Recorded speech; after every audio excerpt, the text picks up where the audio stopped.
jurnalnya ada apa? Ekoenzim, mikroba baik itu membunuh jamur, itu pasti. Ya, membunuh bakteri itu pasti. Ya, cari jurnalnya ketemu.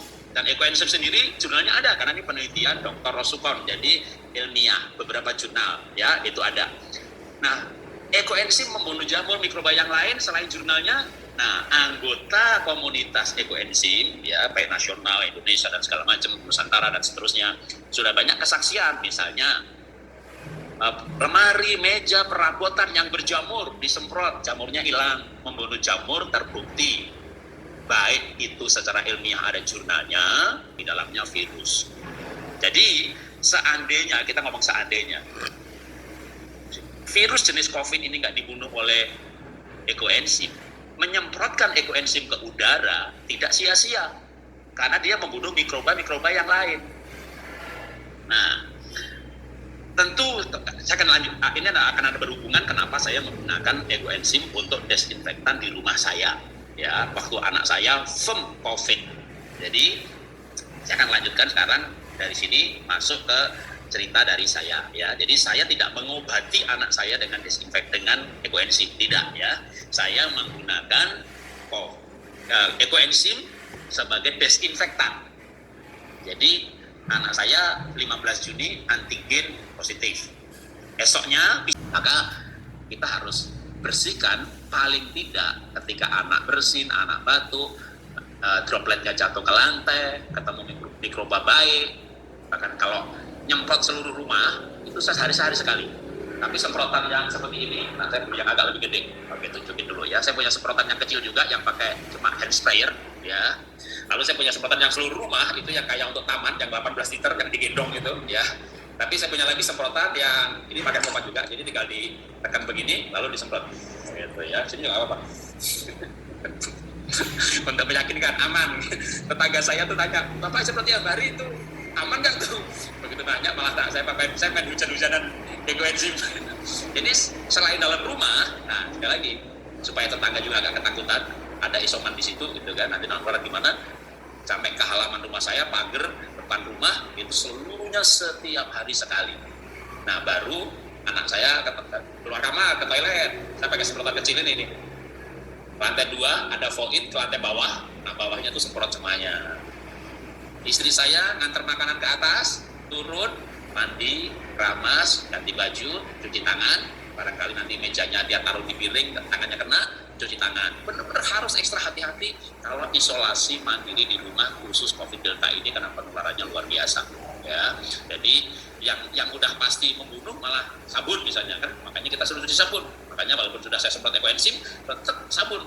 Ya, kalau mau ditambah lagi ya nggak apa-apa. Ya, dobelin aja, habis semprot sabun, semprotin lagi pakai ekoenzimnya. Tapi standar SOP dari medis yang sah paling tidak kalau merawat pasien di rumah tetap menurut saya lebih aman begitu. Jadi begitu misalnya habis nganter makanan untuk anak yang COVID, ya anaknya keluar, tapi paling nggak kan tadi kita pegang mejanya, cuci tangan pakai sabun.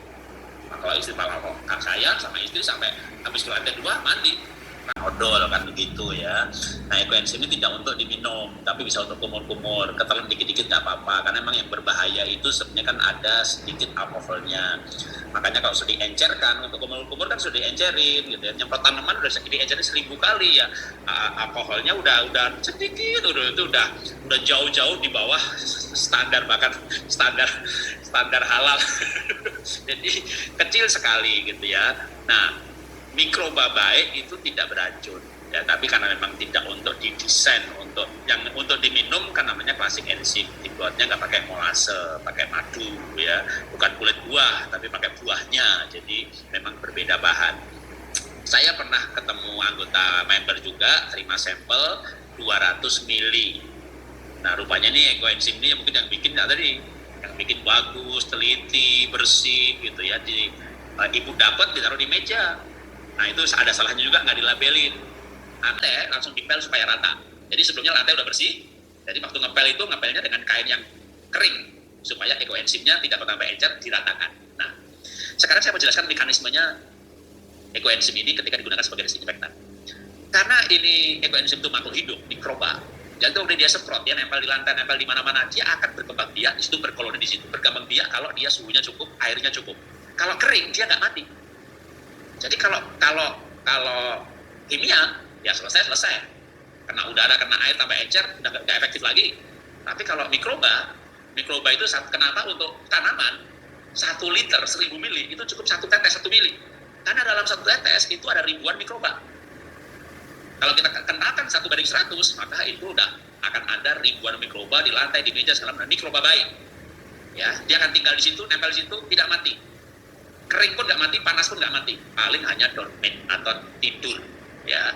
Nah, sekarang misalnya ada orang batuk, dropletnya baik COVID atau bukan, anggap aja batuk biasa, nempel di meja, basah kan, mikroba baiknya hidup lagi, dia berperang melawan mikroba jahat.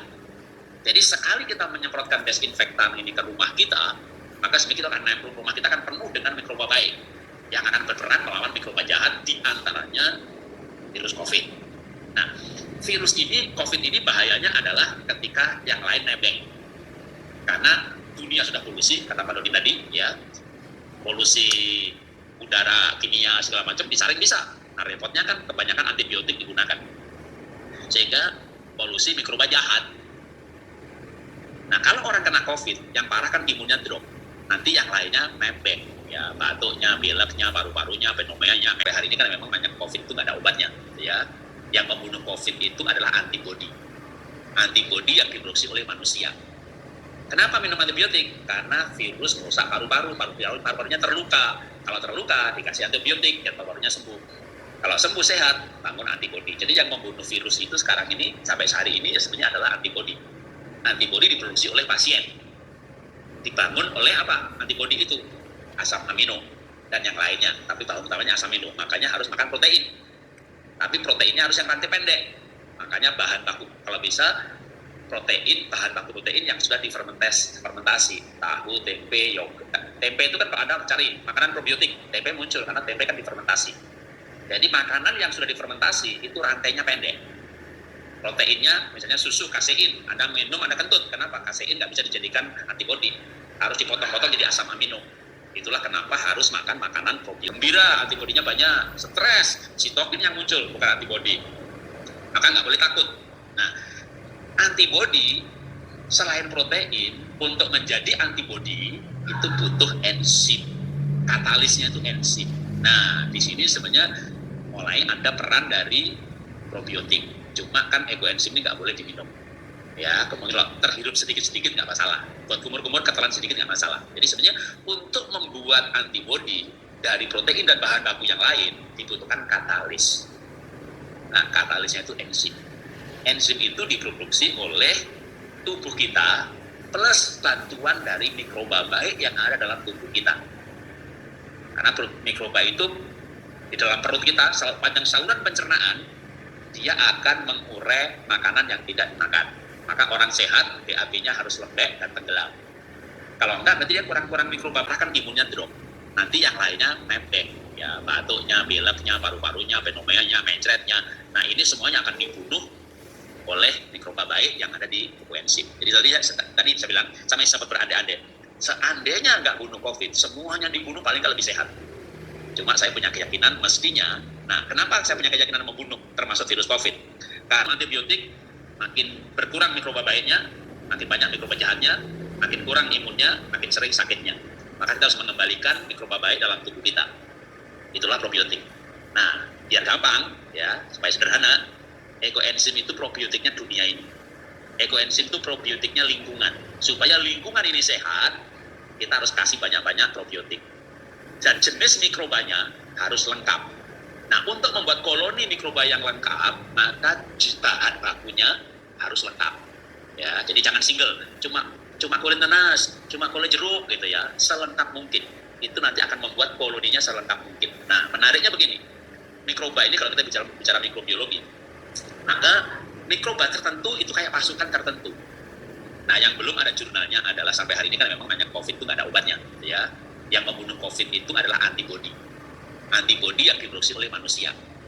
Kenapa minum antibiotik? Karena virus merusak paru-parunya terluka. Kalau terluka, dikasih antibiotik biar paru-parunya sembuh.